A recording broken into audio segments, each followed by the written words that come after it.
Hello, আসসালামু আলাইকুম। সবাই কেমন আছেন? আজকে আবার আগের মতো আম্মুকে লাইনে রেখে মোটামুটি ১ ঘন্টা আম্মুকে প্যারা দিয়ে এই টমেটোর খাটাইটা রান্না করলাম। যদিও আম্মুর মতো হয়নি, রান্না করার চেষ্টা করেছি, বাট কাছাকাছি কিছুটা করতে পেরেছি। এজন্য অনেক ভালো লাগছে।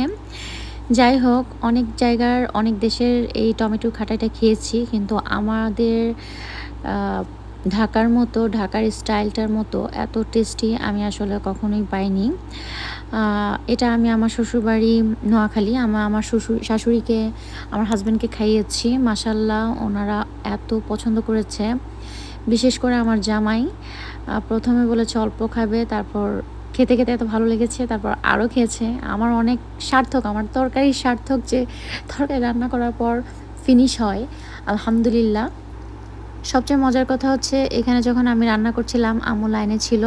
তো মাছটা যখন আমি কষাচ্ছিলাম কষিয়ে উঠিয়েছিলাম, তার মাঝখানে একটা মাছ ছিল টমেটো দেওয়ার পর। আম্মু বলতেছিল, "এখানে টমেটোর মাঝখানে একটা মাছ ঘোরাঘুরি করতেছে, তুমি চোখে দেখো না?"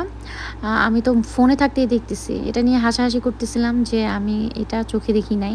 যাই হোক, ফাইনালি এটা উঠালাম। আর আম্মু হাসছিল খুব। আ আমার হাসব্যান্ড তো রীতিমতো আমার আম্মুর হাতের বিশেষ করে তরকারিটা আমি যখন এখন এখানে এসে রান্না করে খাওয়াচ্ছি, উনিও ভীষণ পছন্দ করছেন। ভীষণ পছন্দ করছেন। কারণ উনি আম্মুর বাসায় যখন যেত, উনি কখনো আম্মুর হাতে এইরকম টাইপের তরকারি কোনো কিছু খেত না। উনি শুধু মাংস, জামাইরা যেটা খায় আরকি, তরকারি আইটেম উনি খুব কমই খেত। বেসিক্যালি সবজি এই টাইপের আইটেমগুলো খুব কম খেত। এই তো আমি আমার ফ্রেন্ড রিপাকে অনেক মিস করছিলাম। এই টমেটোর খাটাই খাওয়ার জন্য সে অনেক দূর থেকে শুধু আমার বাসায় আসতো আম্মুর হাতের এই টমেটোর খাটাই খাওয়ার জন্য। ওকে আজকে কী যে মিস করছিলাম ভীষণ। আর এই তো খাচ্ছিলাম, খুব ভালো লাগছিল। আম্মুকে ভীষণ মিস করছিলাম। আর ওয়াচের জন্য thank you so much. By.